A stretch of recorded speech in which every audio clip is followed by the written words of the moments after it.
Now let's talk cars and climate, should we? It's the world leaders meeting at the climate change conference in Paris on Monday, of course. They're going to be talking about cars. They want to encourage us all to be energy efficient and to change the type of cars we have. So we put a bit of research into practice for you. Two Sky correspondents setting off on an eco rally.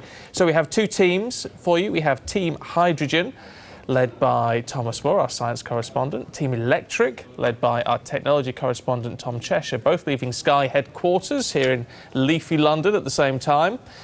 But who won the race?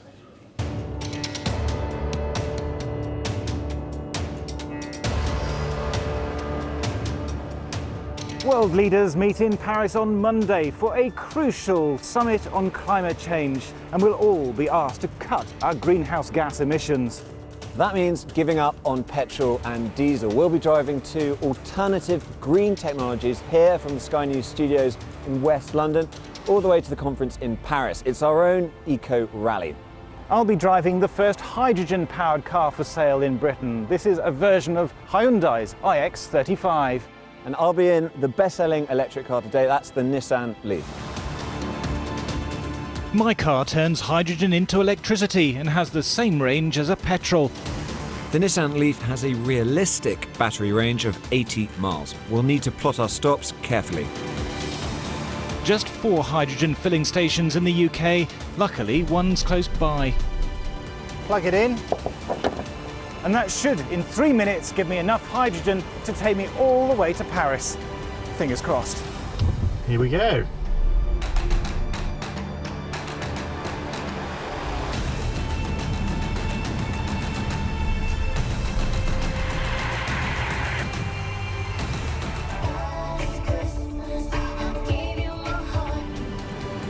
We were 72 miles in and down to 19% battery.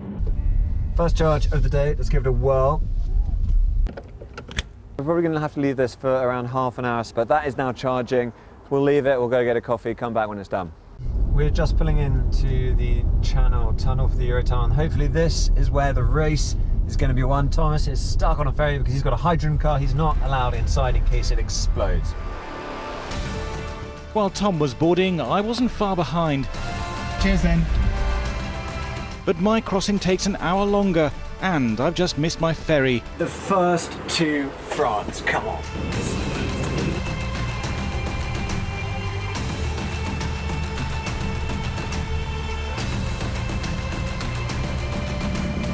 Well, we've arrived in France. We've got 170 miles to go to Paris, and we've got 241 miles of hydrogen. Let's go.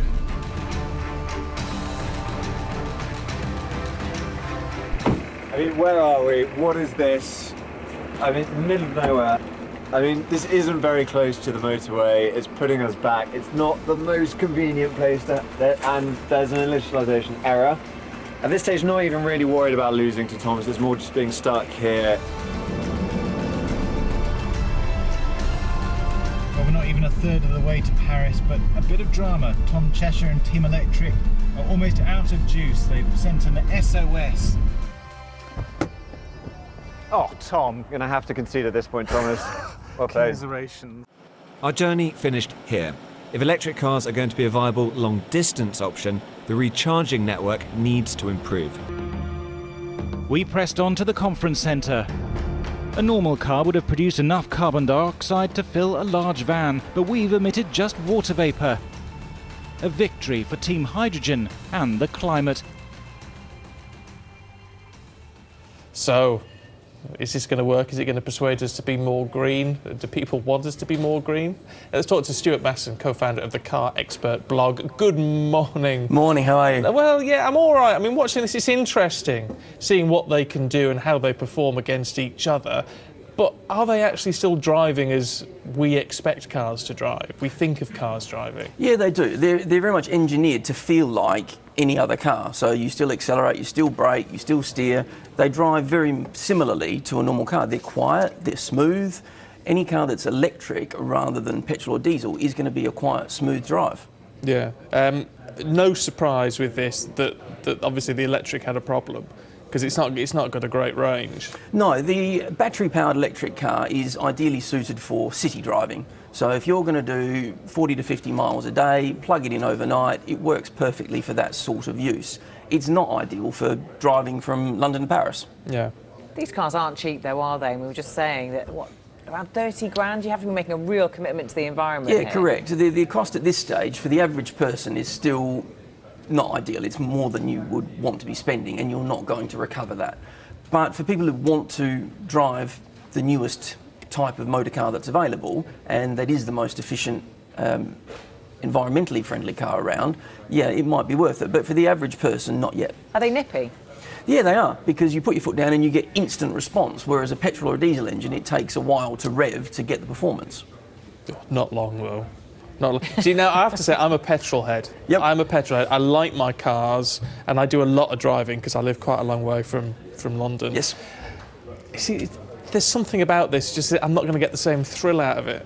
You're not. I'm no. going to be hard to convert. Yeah, these cars are going to be brilliant for commuting style driving, getting you from A to B when you're not that excited about it. For your weekend toy, the petrol car is still going to be around for a long time. What about refuelling? How frequent can you find out, a hydrogen? I don't think I've ever seen a hydrogen kind of refill. Maybe I have, and I just haven't noticed. Well, there are about 8,500 petrol stations in the UK.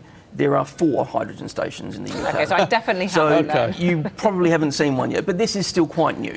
And it's better for driving from London to Paris because you can get there on 1 tank of hydrogen. But until the infrastructure rolls out, which by next year they're saying there'll be 7. Excellent. But it'll take a while, but that can roll out fairly quickly. So much of this is pushed on, obviously, demand, which is going to be Yep. pretty low at the moment, but also what the manufacturers are prepared to do. Now, we've seen some fancy electric cars come from BMW in the Yep. last 18 months, which are very nice and very expensive. But we're very dependent on high-end manufacture here, aren't we? It starts that way and it filters through. So if you look at where it was 5 years ago, batteries are better, they're cheaper, they're more efficient, they're faster to charge. In 5 years' time, we'll see another dramatic improvement again. But it takes continued investment, continued development, and continued awareness until it's going to become really mainstream for the average person buying the average car. Yeah, so 10, 15 years even that long? For battery electric cars, yeah, you'll see a big difference within 10, 15 years. You might be a convert by then. I might be. I might be if one's got enough torque. Yeah, torque's be. great because you put your foot down and away it goes instantly. Right. Good fun. I'll have to give one a whirl. I'll give one a whirl. Stuart, good to talk to you. Thank you very Thank you very much. indeed.